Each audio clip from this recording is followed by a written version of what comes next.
ಬಿಸಿಲಿನಿಂದ ಕಂಗೆಟ್ಟ ರಾಜ್ಯದ ಜನರಿಗೆ ಗುಡ್ ನ್ಯೂಸ್.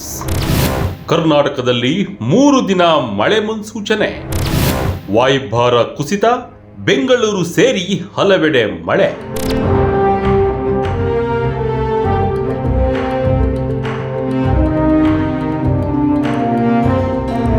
ಬಿಸಿಲಿನಿಂದಾಗಿ ಈಗಾಗಲೇ ಇಡೀ ರಾಜ್ಯವೇ ತತ್ತರಿಸಿ ಹೋಗಿದೆ. ಬಿಸಿಲ ತಾಪ ತಾಳಲಾರದೆ ಯಾವಾಗ ಮಳೆ ಬರುತ್ತೆ ಅಂತ ಜನ ಕಾಯುತ್ತಿದ್ದಾರೆ. ಬಿಸಿಲಿನ ಬೇಗೆ ಕೂಡ ದಿನೇ ದಿನೇ ಹೆಚ್ಚಾಗುತ್ತಲೇ ಇದೆ. ಇತ್ತೀಚೆಗಷ್ಟೇ ಹವಾಮಾನ ಇಲಾಖೆ ಮುಂದಿನ ದಿನಗಳಲ್ಲಿ ಬಿಸಿಲಿನ ತಾಪಮಾನ ಮತ್ತಷ್ಟು ಹೆಚ್ಚಾಗಲಿದೆ ಎಂದು ತಿಳಿಸಿದ್ದು, ಇದರ ನಡುವೆಯೇ ಹವಾಮಾನ ಇಲಾಖೆ ಖುಷಿ ಸುದ್ದಿ ನೀಡಿದೆ. ಮಾರ್ಚ್ 12ರಿಂದ 3 ದಿನ ಮಳೆಯಾಗುವ ಸಾಧ್ಯತೆ ಇದೆ ಎಂದು ಮುನ್ಸೂಚನೆ ನೀಡಿದೆ. ಬಂಗಾಳ ಕೊಲ್ಲಿಯಲ್ಲಿ ವಾಯುಭಾರ ಕುಸಿತ. ಮಾರ್ಚ್ 12ರಿಂದ 3 ದಿನ ಮಳೆ. ಹೌದು, ಬಂಗಾಳ ಕೊಲ್ಲಿಯಲ್ಲಿ ವಾಯುಭಾರ ಕುಸಿತವಾಗುವ ಸಾಧ್ಯತೆ ಇದ್ದು, ಮಾರ್ಚ್ 12ರಿಂದ 3 ದಿನ ರಾಜ್ಯದ ಹಲವು ಜಿಲ್ಲೆಗಳಲ್ಲಿ ಮಳೆಯಾಗುತ್ತೆ ಎಂದು ಇಲಾಖೆ ಸೂಚನೆ ನೀಡಿದೆ. ಅದರಂತೆ ಉತ್ತರ ಕನ್ನಡ, ದಕ್ಷಿಣ ಕನ್ನಡ, ಉಡುಪಿ, ಬೆಂಗಳೂರು ಗ್ರಾಮಾಂತರ, ಬೆಂಗಳೂರು ನಗರ, ಚಾಮರಾಜನಗರ, ಚಿಕ್ಕಮಗಳೂರು, ಹಾಸನ, ಕೊಡಗು, ಕೋಲಾರ, ಮಂಡ್ಯ, ಮೈಸೂರು, ರಾಮನಗರ, ಶಿವಮೊಗ್ಗ ಜಿಲ್ಲೆಗಳಲ್ಲಿ ಮಳೆಯಾಗುವ ಸಾಧ್ಯತೆ ಇದೆ ಎಂದು ಇಲಾಖೆ ಮುನ್ಸೂಚನೆ ನೀಡಿದೆ. ಉತ್ತರ ಒಳನಾಡು ಜಿಲ್ಲೆಗಳಲ್ಲಿ ಒಣಹವೆ ಮುಂದುವರಿಯಲಿದೆ.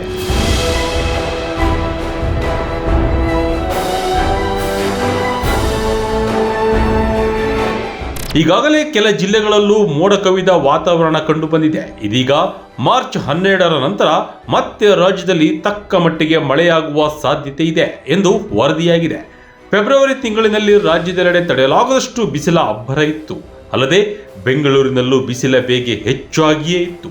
ಇದೀಗ ಸಿಲಿಕಾನ್ ಸಿಟಿ ಬಿಸಿಲಿನಿಂದ ಸ್ವಲ್ಪ ವಿರಾಮ ಪಡೆದುಕೊಂಡಿದ್ದು, ಮಳೆಯಾಗುವ ಮುನ್ಸೂಚನೆ ಸಿಕ್ಕಿದೆ. ಕರಾವಳಿ ಮಲೆನಾಡಲ್ಲಿ ಪೂರ್ವ ಮುಂಗಾರು ಜೋರು. ಹೌದು, ಕರಾವಳಿ ಹಾಗೂ ಮಲೆನಾಡು ಭಾಗದಲ್ಲಿ ಸಾಮಾನ್ಯಕ್ಕಿಂತ 50ರಿಂದ 60ರಷ್ಟು ಹೆಚ್ಚುವರಿ ಬೇಸಿಗೆ ಮಳೆ ಸುರಿಯುವ ಸಾಧ್ಯತೆ ಇದೆ. ಬೆಂಗಳೂರಿನಂತಹ ದಕ್ಷಿಣ ಒಳನಾಡಿನ ಜಿಲ್ಲೆಗಳಲ್ಲೂ ಪೂರ್ವ ಮುಂಗಾರು ಮಳೆ ಉತ್ತಮವಾಗಿ ಸುರಿಯಲಿದೆ. ಸಾಮಾನ್ಯಕ್ಕಿಂತ 30ರಿಂದ 40ರಷ್ಟು ಹೆಚ್ಚುವರಿ ಮಳೆಯಾಗುವ ನಿರೀಕ್ಷೆ ಇದ್ದು, ಈ ಮಳೆಯಿಂದ ದಕ್ಷಿಣ ಒಳನಾಡಿನಾದ್ಯಂತ ಬೇಸಿಗೆಯಲ್ಲಿ ತಾಪಮಾನ ಸಾಮಾನ್ಯವಾಗಿರುತ್ತದೆ.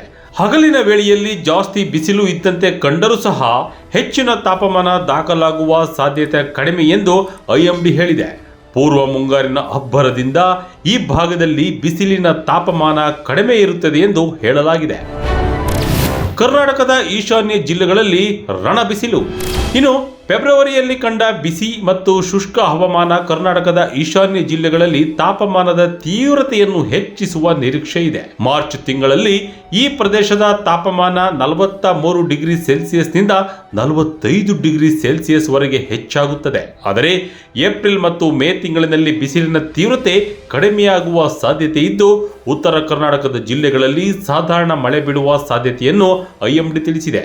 ಈಗಾಗಲೇ ಉತ್ತರ ಕರ್ನಾಟಕದ ಜಿಲ್ಲೆಗಳಲ್ಲಿ ತಾಪಮಾನ ಏರಿಕೆಯಾಗುತ್ತಿದ್ದು, ದಿನದಿಂದ ದಿನಕ್ಕೆ ಬೀದರ್, ಕಲಬುರಗಿ, ಯಾದಗಿರಿ, ರಾಯಚೂರು, ಕೊಪ್ಪಳ, ಬಳ್ಳಾರಿ ಹಾಗೂ ವಿಜಯಪುರ, ಬಾಗಲಕೋಟೆ ಜಿಲ್ಲೆಗಳಲ್ಲಿ ಉಷ್ಣಾಂಶದ ಪ್ರಮಾಣ ಏರಿಕೆಯಾಗುತ್ತಿದೆ.